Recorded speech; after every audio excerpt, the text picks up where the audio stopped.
A lot of IRS's focus more recently has been on taxpayer service or customer service, but the taxpayer experience needs to look from the whole journey. Hi, and welcome to GAO's Watchdog Report, your source for fact-based, nonpartisan news and information from the U.S. Government Accountability Office. I'm your host, Holly Hobbs. If you filed your taxes this year, you may have visited the IRS's website, called the toll-free helpline, or used some of IRS's other tools to help you fill out tax forms.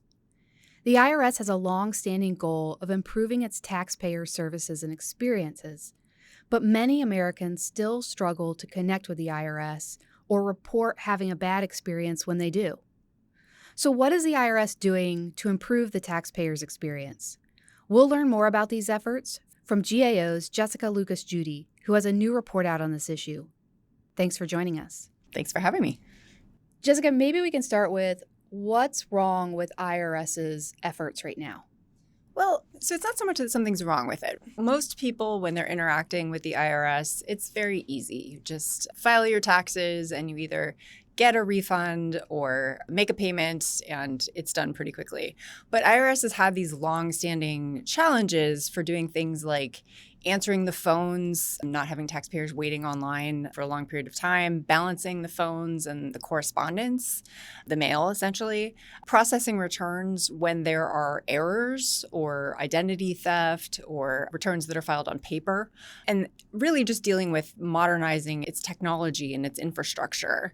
They've also had difficulty in recruiting and retaining staff. And a lot of IRS's focus more recently has been on taxpayer service or customer service, so the individual transactions. And that's really from the agency's perspective.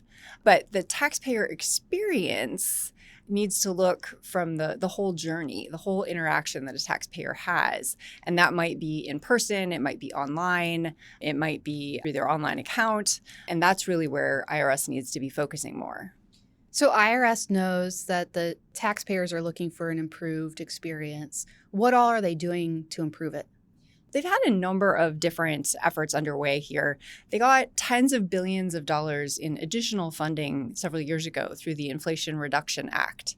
And they outlined a strategic vision for the future for what they wanted the taxpayer experience and the IRS experience to be.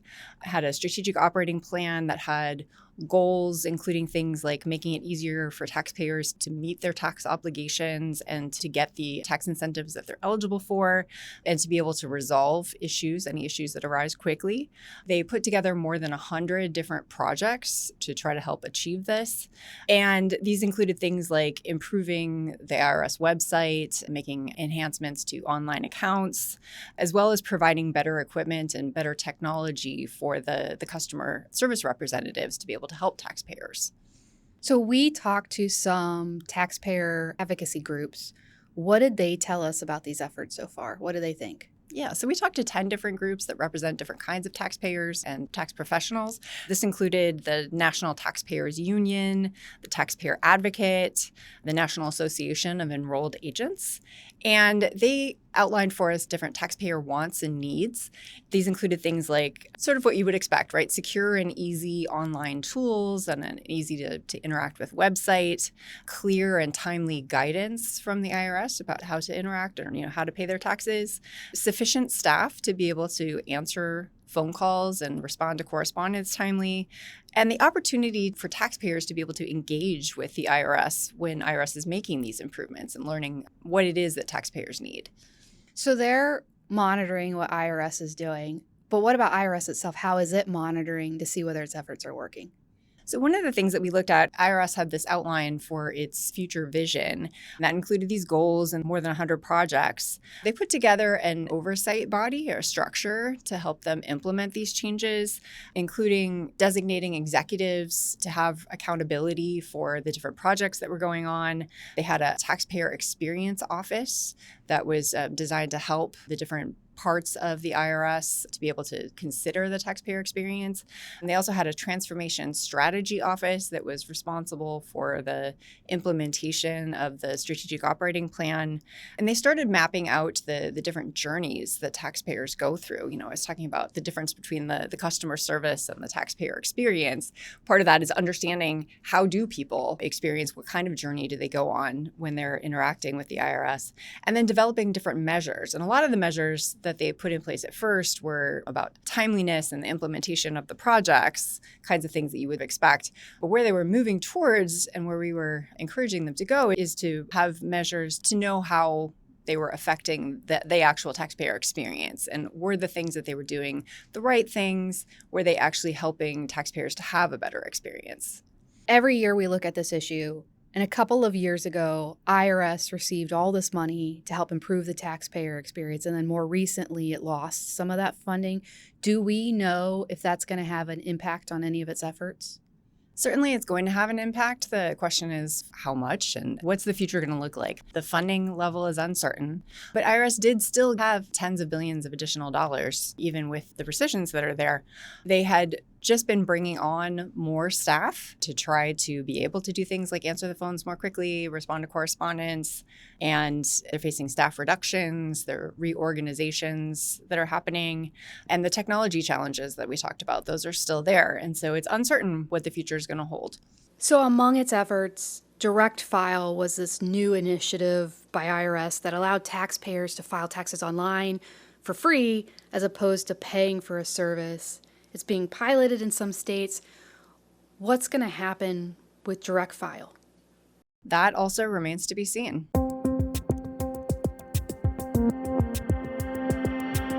So Jessica just told us that the IRS has taken steps to improve its customer service and taxpayer experience. But even so, taxpayer advocacy groups told us there's more IRS could do to improve its efforts. So Jessica, given that, what more do we think the IRS should be doing? Yeah, so some of the things that they'd put in place, even though it's uncertain what's going to happen, looks like some of these are still in progress. So implementing more callback options so people can receive a call instead of having to wait on hold, chatbots, a digital upload tool so that you can send information right away instead of having to send it through the mail, redesigning notices to make them easier for taxpayers to understand, expanding the electronic filing options. All of those, it seems like, are still going on. Some of the things that we think would be helpful for the IRS is to implement some of the key practices that GAO has identified for using evidence to be able to make decisions.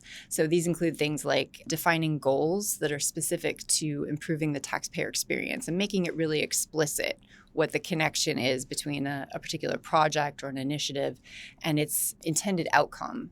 Identifying and using evidence for assessing each of those different projects and goals, and also involving stakeholders, such as those representing taxpayers. And Direct File was a great example of that, where IRS was standing up this ability for taxpayers to file directly for free online with the IRS.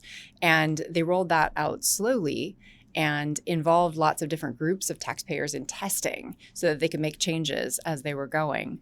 And then also promoting accountability and making sure that there's someone who's responsible for specifically the taxpayer experience, for monitoring that, and they're held accountable for achieving results.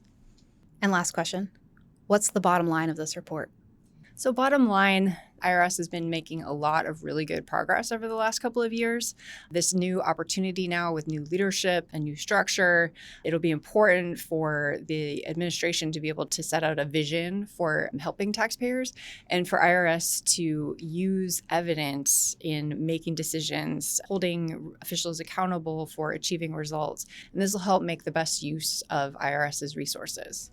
That was Jessica Lucas-Judy talking about our new report on the IRS. Thanks for your time. Thank you, Holly. And thank you for listening to the Watchdog Report. To hear more podcasts, subscribe to us on Apple Podcasts, Spotify, or wherever you listen. And make sure to leave a rating and review to let others know about the work we're doing. For more from the Congressional Watchdog, the U.S. Government Accountability Office, visit us at gao.gov.